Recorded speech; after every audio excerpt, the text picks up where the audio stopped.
오늘 이 말씀 창세기 5장 22절에서 29절까지 말씀을 통해서 하나님과 동행하고 있습니까? 하나님과 동행하고 있습니까? 라는 제목으로 주님 주신 일 함께 하도록 하겠습니다. 혹시 여러분 이런 이야기를 한번 들어보신 적이 있습니까?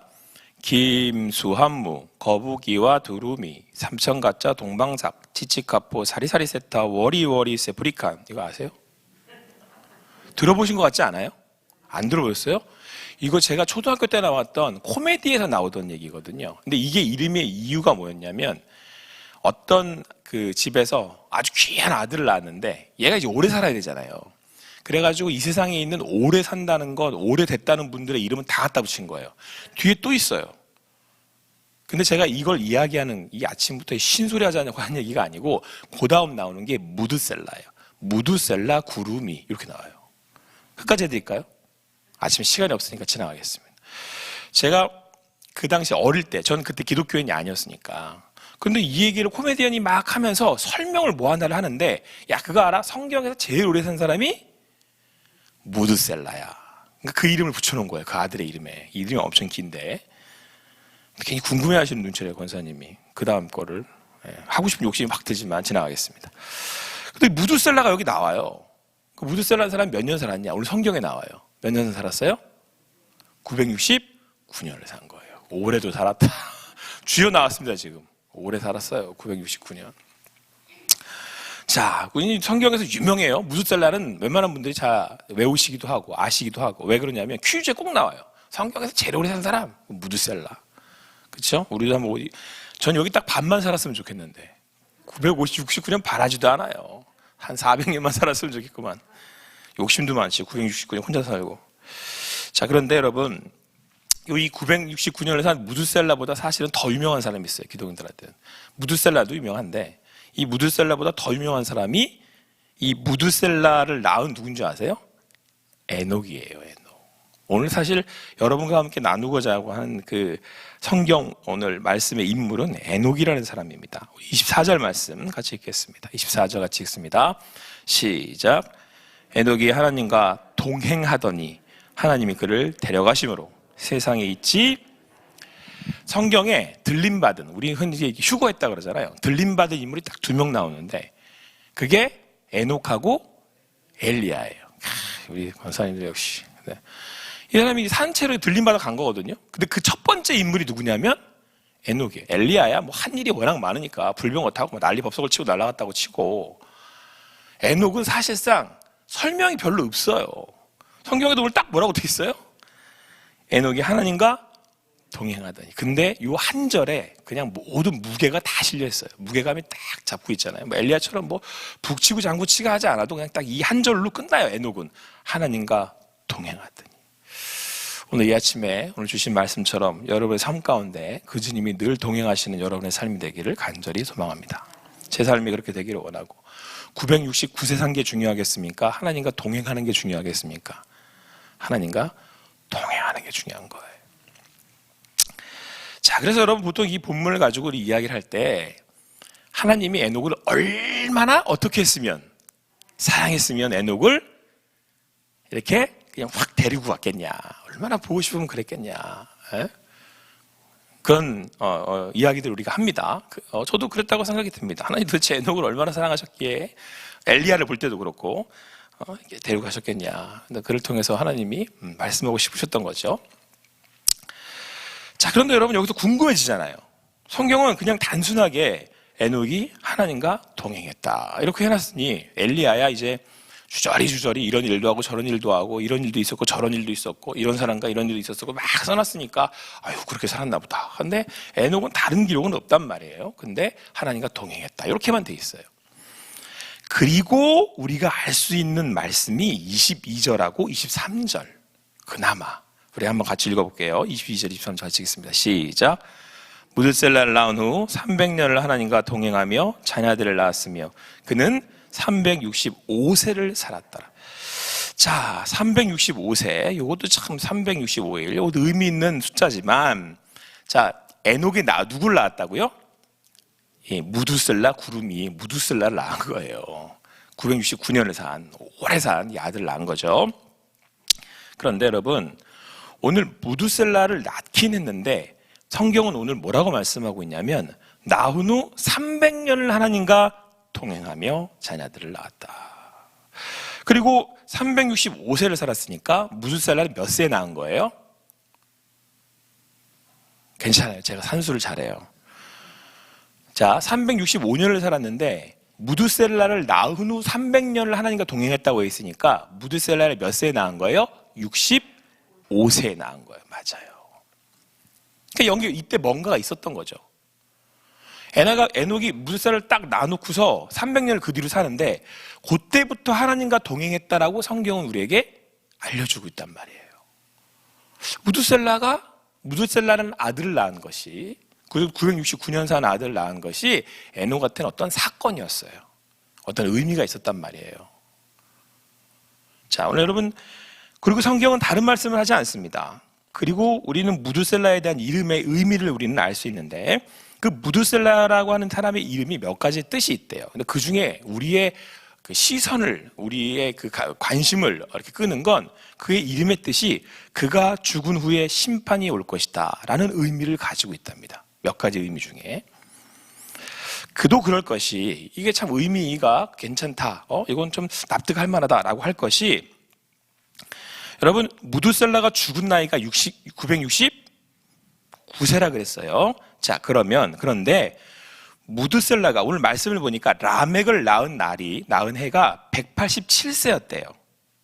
그러니까 에녹이 무두셀라를 낳고 무두셀라가 187세가 되는 해에 누굴 낳았대요? 라멕을 낳았대요. 잘 따라오셔야 돼요. 그리고 라멕이 노아를 낳은 해가 182세예요. 자, 그리고 마지막으로 홍수 때 노아의 나이가 600세다라고 성경은 말씀하고 있어요. 이 셋을 다 더하면, 그냥 저 따라오시면 돼요. 다 더하면 몇 살일까요? 답이 방금 내가 얘기했는데 969세예요. 그러니까 결론적으로 노아의 홍수는 정확하게 무두셀라가 죽은 해에 발생을 한 거예요. 무두셀라 딱 죽고 뭐가 일어난 거예요? 홍수가 난 거예요. 무두셀라의 이름의 뜻이 뭐라고요? 그가 죽은 후에 심판이 올 것이다. 아버지인 에녹이 아들 무두셀라를 낳고 이름을 지을 때 뭐라고 이름을 지었다고요? 그가 죽은 후에 심판이 올 것이다. 예언적 의미도 있겠으나 에녹이 살아가는 동안에 봤더니 65세를 살고 봤더니 이놈의 세상은 뭘 맞이하게 될 것이다. 심판을 맞이하게 될 거라는 걸 깨달은 거예요. 인간은 죄인이고 죄된 이 세상은 하나님이 뭐 하실 거라는 걸 심판하시는 것을 깨달은 겁니다. 여러분, 사랑하는 성도 여러분, 한번 생각해 봅시다. 65세에 죄된 인생을 깨닫고 그래서 결국은 우리를 심판하실 것이다. 이놈의 세상은 하나님이 심판하실 것이다. 자기의 신앙으로 그 고백으로 아들의 이름을 지었어요. 그리고 그 아들의 무두셀라의 이름을 부르면서 평생을 부르면서 심판이 올 것이다. 심판이 올 것이다. 그러면 그 에녹은 하나님과 동행하는 삶을 살 때 어떠한 마음과 어떠한 자세로 살았겠느냐는 거예요. 이놈의 세상이 너무 좋아. 난 그냥 이놈의 세상에서 그냥 평생 살았으면 좋겠어. 아니, 영원히 살았으면 좋겠어. 그냥 여기 세상에 눌러 앉고 싶어. 그런 마음이었겠습니까? 아니면 이놈의 세상, 심판받을 세상, 내 마음 둘 곳 없고 하나님 부르실 날 기대하며 하나님 나 언제 부르실지 기다리는 삶을 살았겠습니까? 후자였겠죠. 에녹이 하나님과 동행한 삶이 내가 가진 거 즐기고 좋아서 만족하는 삶이었겠습니까? 아니면 하나님의 사람으로 살고자 발버둥을 치면서 그로 인해서 때로는 핍박을 받고 때로는 고난도 있고 십자가 지고 가는 삶이 힘들어서 하나님 앞에 하나님 못 해먹겠어요. 하나님 사람으로 사는 거 못 해먹겠어요. 저는 이때 에녹이 이렇게 기도했을 거라고 생각해 봅니다. 하나님 그냥 데려가 주시죠.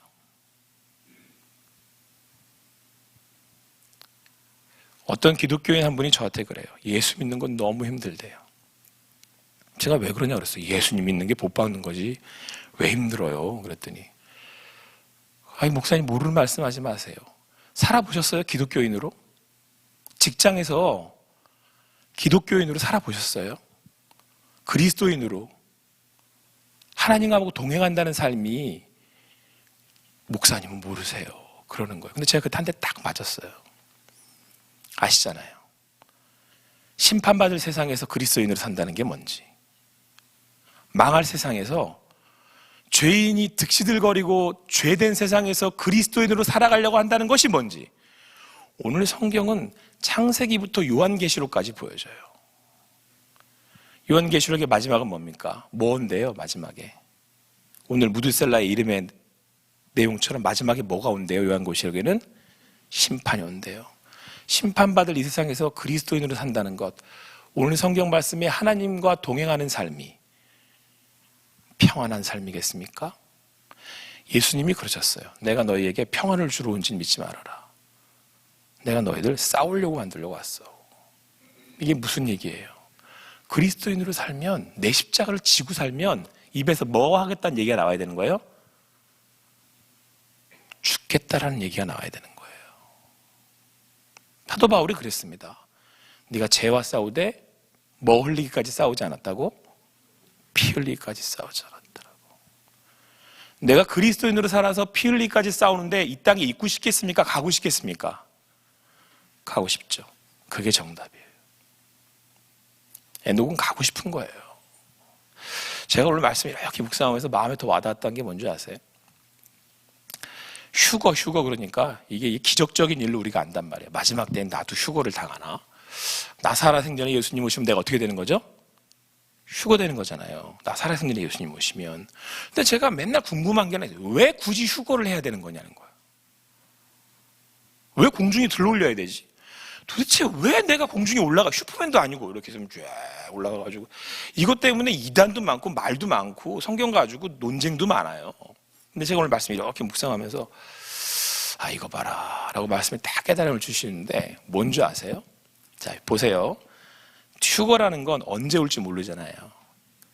언제 주님 다시 오실는지 몰라요. 그러니까 마지막 때가 돼서, 심판 때가 딱 돼서 예수님 딱 오시면 이게 샥 들어 올린다니까 그냥 그 자리에서 올라가는 거예요.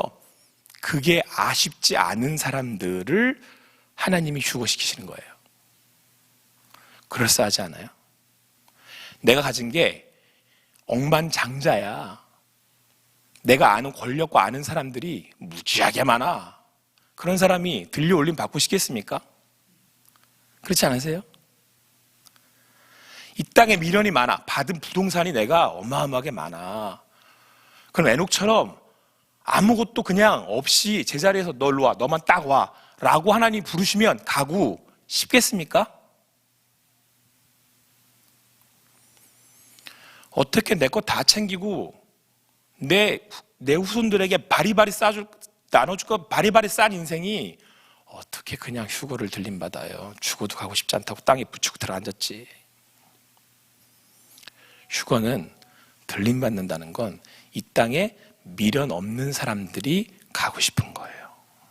주님, 제가 주님 위해 살다 보니까 아이고 됐습니다. 이제 그만하랍니다. 그래서 오늘 성경에 여러분 노아 얘기가 나오는 거예요. 29절. 우리 노아 같이 볼까요? 29절 말씀 같이 보겠습니다. 시작. 이름을 노아라 하여 이르되 여호와께서 땅을 저주하심으로 수고롭게 일하는 우리를 여러분, 하나님 아는, 하나님 믿는 하나님의 사람들은 어떻게 이 땅에서 산대요? 수고롭게 일한대요. 여러분, 이때 하나님이 땅을 저주하셨대요. 하나님이 저주한 이 땅에 살고 싶으십니까? 여러분, 이 세상 사람들은요, 그 땅이 좋아서 사들인이라고 지금 난리 법석이 났어요. 근데 하나님이 이 땅을 어떻게 하셨다고요? 저주해버리신다잖아요. 이 땅에서 주님의 사람으로 산다는 게 과연 평안이겠습니까? 그래서 여러분들 읽을 마태복음 5장에 보면 팔복이라는 게 나옵니다. 근데 그 팔복을 가만히 들여다보면 이거는 복인지 저주인지 싶습니다. 제가 읽어드릴게요. 심령이 가난한 자는 복이 있나니. 심령이 가난한 게 복입니까? 천국이 그들의 것이며. 애통하는 자는 복이 있나니 그들이 위로를 받을 것이며, 온유한 자는 복이 있나니 그들이 땅을 기업으로 받을 것이며, 의에 줄이고 목마른 자는 복이 있나니 그들이 배부를 것이며, 긍휼히 여기는 자는 복이 있나니 그들이 긍휼히 여김을 받을 것이며, 마음이 청결한 자는 복이 있나니 그들이 하나님을 볼 것이며, 화평케 하는 자는 복이 있나니 그들이 하나님의 아들이라 일컬음을 받을 것이며, 의를 위하여 박해를 받는 자는 복이 있나니 천국이 그들의 것임이니라. 나로 말미암아 너희를 욕하고 박해하고 거짓으로 너희를 거슬러 모든 악한 말을 할 때는 너희에게 복이 있나니 기뻐하고 즐거워하라. 하늘에서 너희의 상이 큼이라.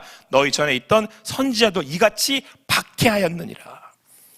여러분, 하나님의 사람으로 산다는 건 뭐 받는 거예요? 핍박받고 고난받는 거예요. 복음 전에서 핍박받고 내 거 나눠주려다 보니 내가 먹을 거 없고 내 거 먼저 챙기는 게 아니라, 그 삶이 여러분 좋으십니까?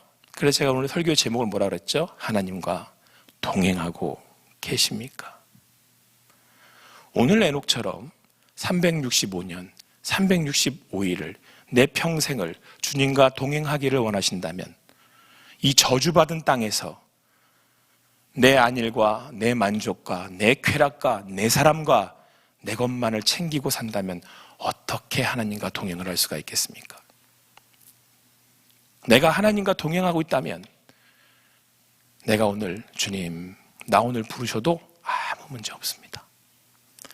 저만 똑 떼서 데리고 가셔도 됩니다. 그냥 아무도 모르게 그냥 저만 딱 떼서 데려가세요. 난 엘리야가 왜 그렇게 엘리사를 피해서 지 혼자 올라가려고 했는지 내가 오늘 말씀 묵상하면서 알았어요. 됐습니다. 저만 부르시면 됩니다. 오늘 이 말씀에 답하실 수 있게 되길 바랍니다. 어떤 삶을 사고 계십니까? 여러분의 삶이 오늘 팔복에 복 달라고 할 때 그 팔복의 복을 받으실 자격이 있다고 생각하십니까? 그렇다면 오늘 에녹의 삶이 이해가 되실 거예요. 그리고 그 에녹이 살아갔던 삶을 따라가려고 하실 겁니다. 그러면 여러분, 입에서 단내가 나야 돼요. 기독교인들은 내 삶이 주님 따라가려고 하다 보면 오늘을 이렇게 고백하게 됩니다. 심판이 있을 겁니다. 그리고 우리네 삶을 주님 오실 날을 준비하며 사는 겁니다. 주님 오신댔지. 내가 오늘 주님 오실 그날을 위해서 준비하며 살아야지.